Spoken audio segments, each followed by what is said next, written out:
Au nom d'Allah, le miséricordieux, le très miséricordieux. Prière et salut d'Allah sur son saint prophète Mohammed bin Abdallah, ainsi que sur sa famille et ses compagnons au lendemain promoteur. Au lendemain promoteur. Mes chers frères et sœurs en islam, voici donc la suite de notre cours sur le monde musulman, que nous avons intitulé Le monde musulman entre un passé glorieux et un présent douloureux, quelle perspective pour l'avenir. Faut-il retenir que sallallahu alayhi wa sallam était né à la Mecque, une terre aride, impropre à l'agriculture. Il était resté, avant d'être prophète, 40 ans durant, comme berger, comme commerçant, et était reconnu par les siens comme étant l'homme intègre de son propre milieu. Ce qui lui a valu son rang social, mais aussi une place dans le cœur de la veuve Khadija, qu'il avait mariée alors qu'il avait à l'époque 25 ans. Selon certaines versions, elle avait 40 ans, mais Al-Waqidi disait qu'elle avait plutôt 27 ans. À une époque où les ténèbres de l'ignorance et de l'idolâtrie aveugle pesaient sur le monde, le divin message et les illustres enseignements du prophète sallallahu alayhi wa sallam vers illuminer le monde de leur spiritualité purificative. Voilà ce que disait Didat sur sallallahu alayhi wa sallam. Je disais donc que son étude ou l'étude de sa vie, de sa biographie, est une source de conviction ou de ferme conviction, mais aussi très utile pour les hommes du terrain. Elle permet de développer sa foi, mais aussi de s'inspirer beaucoup de son caractère, sallallahu alayhi wa sallam, avec lesquels il a dirigé ses compagnons qu'il avait organisés, orientés et qui seront plus tard les grands hommes après qu'il ait rendu l'âme, sallallahu alayhi wa sallam. Il était donc né à la Mecque, dans un milieu hostile à la dawa. Mais néanmoins, il a pu organiser et former un groupe d'hommes distincts des autres de par leur foi et de par leur bon comportement. Il avait commencé à prêcher dans sa famille et Khadija était la première parmi les femmes à embrasser cette nouvelle religion. Parmi les enfants, Ali bin Abi Talib était le premier. Parmi les hommes, Abu Bakr était le premier à embrasser l'islam. C'était ainsi que l'islam a graduellement gagné le terrain dans ce qu'on appelle la mer des cités. Il fait allusion à la Mecque. Il avait commencé donc à prêcher dans sa famille, puis ses proches, parmi ses amis comme Abu Bakr, et les autres parmi ses proches parents comme Ali radiyallahu anhu. Ils sont formés et en même temps eux-mêmes continuent de prêcher pour que le cercle s'élargisse à d'autres. Ils étaient donc restés à la Mecque et cette période a connu deux étapes essentielles. Ad-Da'wa Sirriya. Da'wa, le fait de prêcher secrètement, dans le silence. Elle a un impact sur les nouveaux convertis et ça protège effectivement ces nouveaux convertis. Cette période a duré 3 ans, pendant lesquels ceux-là dont nous venons d'évoquer et bien d'autres ont embrassé l'islam. Puis s'en est suivi la période où il lui a été recommandé de publier le message d'Allah, l'islam, Fasda bima tu'mar. Donc, par ce verset, il a publié tout ce qui lui a été révélé à l'époque. Ainsi, la da'wah a commencé à s'élargir. Les ennemis également n'ont pas baissé les bras. Ils cherchent à tout point, à tout bout de champ, d'étouffer cette nouvelle flamme qui vient de s'allumer. Mais Allah est aux aguets, il le protégeait sallallahu alayhi wa sallam, ainsi que bien d'autres de ses compagnons. Certains ont été torturés, bien sûr, d'autres ont été malmenés, opprimés au fond d'eux-mêmes. Et la femme est la première à être martyre dans ce rang où, pendant cette période, elle a rendu l'âme Soumaïa, qui fut la première à être martyre pendant cette période de la transmission du message. 13 ans durant, donc il était resté sallallahu alayhi wa sallam en train de prêcher. Puis, les ennemis ont décrété un embargo contre son ethnie, empêchant son clan de vendre et d'acheter au sein de la merdicité pendant 3 ans, durant lesquels ils ont assez souffert, et finalement, ceci a conduit à la mort de son oncle qui le protégeait, Abu Talib, et de sa femme Khadija qui l'assistait financièrement. C'est dire que Khadija a joué un rôle important pendant cette période parce qu'elle était du support, elle était le support moral, mais aussi le support financier de la da'wah pendant la période mécoise de la transmission du message. Il avait donc perdu ces deux supports essentiels. Faut-il s'arrêter? Non. Il a continué à prier sallallahu alayhi wa sallam et à chercher d'autres pôles pour l'expansion de l'islam. C'était dans ce but qu'il s'était rendu à Taïf, la troisième grande ville de l'Arabie Saoudite après la Mecque et Médine. C'était un centre commercial et certains commerçants de la Mecque avaient même des châteaux là-bas. Donc c'était une vieille ville de grande renommée et qui va connaître bientôt des grands savants et également des grands dirigeants à la personne de Hajjaj bin Yusuf al-Thaqafi, qui est donc de la même ethnie et qui fut pendant le règne des Omeyyades nommé gouverneur en Irak. C'était un sanguinaire mais aussi un grand savant, chose de curieux et un contraste dans la vie de cet homme qui a fait fait couler beaucoup de sang au niveau de l'Irak pendant son petit règne, pendant qu'il était gouverneur. D'autres non-musulmans ont parlé de lui sallallahu alayhi wa sallam. Regardez ce que disait George Bernard Shaw. Il disait sur sallallahu alayhi wa sallam: si un homme comme Muhammad sallallahu alayhi wa sallam gouvernait le monde, il parviendrait à résoudre ses propres problèmes. Il parviendrait à résoudre ses problèmes et à lui assurer la paix et le bonheur dont il a besoin. Un homme musulman qui témoigne parce qu'il avait lu sa biographie. Il disait, je répète ce passage: si un homme comme Muhammad gouvernait le monde, il parviendrait à résoudre ses problèmes et à lui assurer la paix et le bonheur dont il a besoin.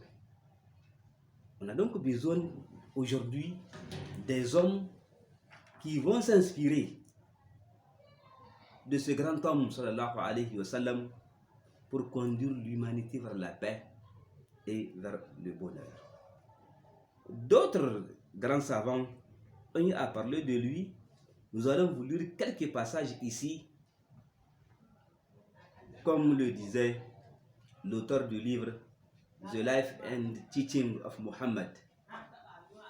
Le livre, donc, voilà son titre en français, La vie et les enseignements de Muhammad, sallallahu alayhi wa sallam, de Annie Besant. Il disait que quiconque ayant étudié la vie et la personnalité du grand prophète d'Arabie, connaissant son enseignement et sa manière de vivre, ne peut que ressentir de la vénération pour cet éminent prophète, l'un des grands messagers de Dieu. Quoique banal que puisse être mes dires, pour un lecteur familiarisé aux paroles du prophète, chaque fois que je les relis, je ressens une admiration et une vénération nouvelle pour ce incommensurable maître arabe. Regardez attentivement les mots qu'il a choisis. Vénérer sa personnalité. Quel respect un non-croyant va-t-il afficher au prophète sallallahu alayhi wa sallam? Et regardons aujourd'hui nous autres musulmans. Quel est le respect que nous affichons à la personnalité sallallahu alayhi wa sallam, qui est critiquée par-ci par-là, mais les musulmans se sont tués et ne disent rien à l'endroit de ceux qui sont en train de ternir l'islam, mais aussi la personnalité même de sallallahu alayhi wa sallam. Bref, c'est pour vous dire que même les non-musulmans témoignent de sa grandeur, de sa personnalité, de sa sublime personnalité, pour vous dire que ce n'est pas une créature ordinaire. Un autre disait que Mohammed est la personne qui a été le plus... Mohammed est la personne qui a été la plus couronnée du succès, la plus couronnée de succès parmi les prophètes et autres personnalités religieuses. Ce sont des citations que vous pouvez trouver dans le livre de Didat, qu'il a intitulé, c'est un extrait, bien sûr, dans notre livre lui-même qu'il a eu à nous publier, les 100 personnes les plus influentes de l'histoire de l'humanité. C'est un résumé extrait d'un auteur américain, Malcolm Hart. Ce grand auteur, qui n'est pas musulman, a choisi donc 100 personnalités de l'histoire universelle. Et il les a classées selon ses critères. Et finalement, il était abouti, où il était ressorti de ses études, que Mohammed sallallahu alayhi wa sallam est la première personnalité par classement parmi les 100 personnalités qu'il a choisies. Je vous recommande ce livre, extrait de Les 100 personnes les plus influentes de l'histoire de l'humanité. Mohammed est donc le premier parmi ces 100 personnes dont cet auteur américain d'origine venait donc de classer sallallahu alayhi wa sallam comme était le premier de ces grands hommes. Il avait donc continué à prêcher pendant 13 ans à la Mecque. Tantôt bouleversé, piétiné par les Mécois. Il n'a pas cessé, il n'a pas cédé devant les tempêtes soulevées par-ci, par-là.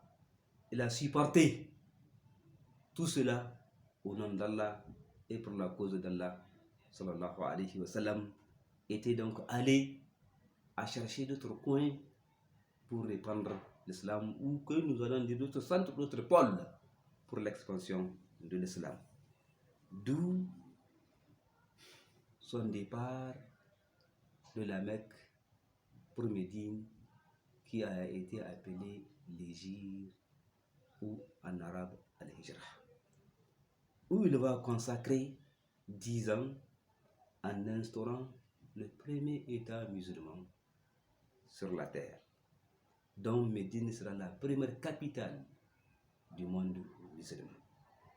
Il était donc resté 10 ans en instaurant la paix, la sécurité autour de la capitale, mais également tout autour de cet État naissant qui vient de commencer à connaître ses frontières. Installés là-bas, les Quraysh, jaloux, mais mécontents également de cette nouvelle religion, étaient amenés à les combattre jusqu'aux confins de Médine. D'où la bataille de Badr qui a eu lieu à l'an 2 de l'Hégire. Et cette grande bataille, les musulmans ont eu la chance de la supporter. Retenez bien, mes chers frères et sœurs musulmans, et autres qui ne sont pas musulmans, l'islam est une religion de paix. Mais si il est attaqué, c'est Allah qui assiste à sa religion. La bataille de Badr en est un témoin. Ils étaient au nombre de 313. Imam Nawawi disait qu'ils ont atteint 319. C'est la version la plus large.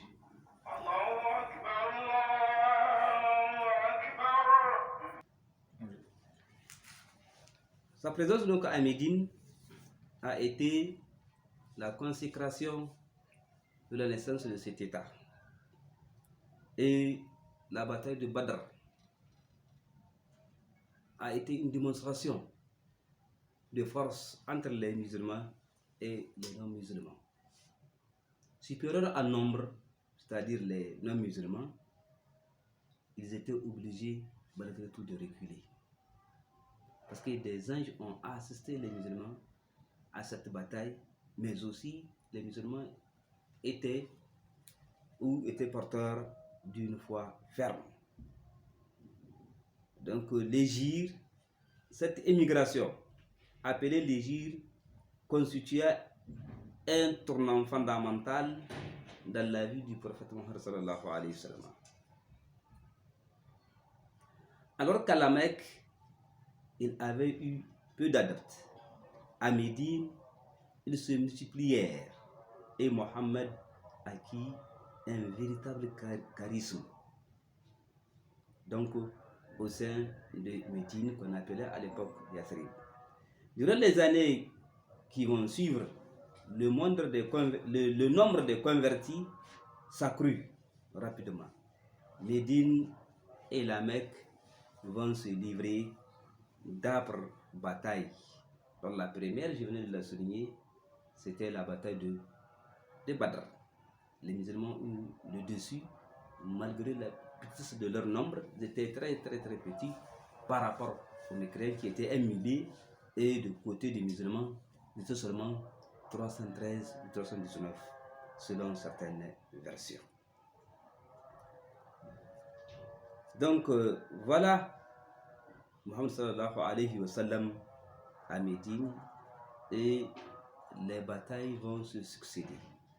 La bataille de Badr, l'an 2 de l'Hégire, la bataille d'Uhud, l'an 3 de l'Hégire, la bataille de Coalisés, l'an 4 de l'Hégire, et c'est à partir de cette bataille qu'il va dire sallallahu alayhi wa sallam, aujourd'hui, ou à partir de cette bataille, ils ne vont plus nous attaquer, mais nous allons nous lancer, nous autres, à l'offensive.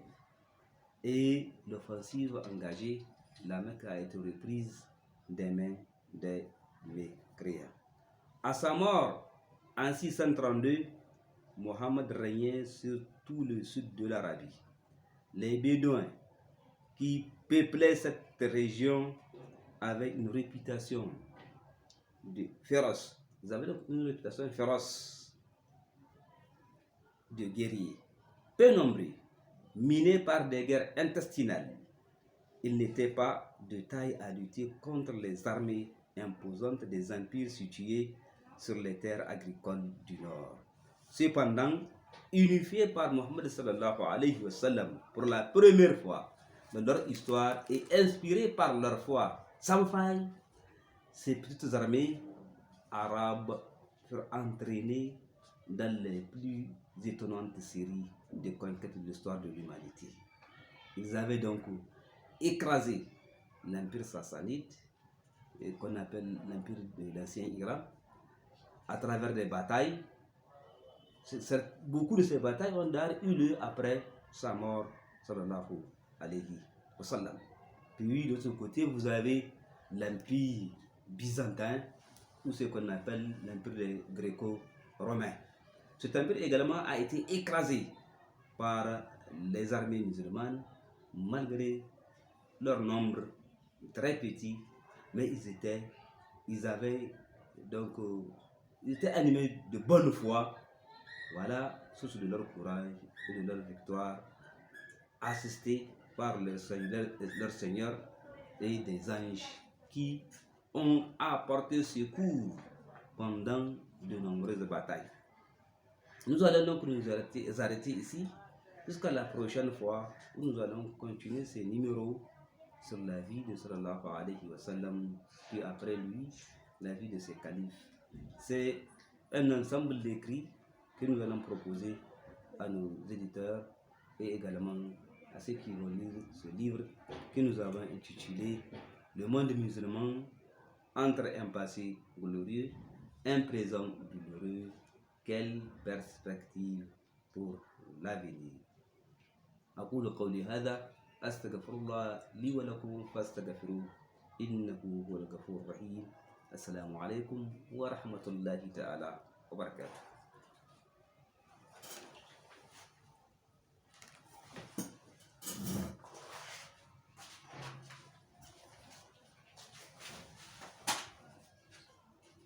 Donc il faut arrêter tout. Faut qu'on arrête.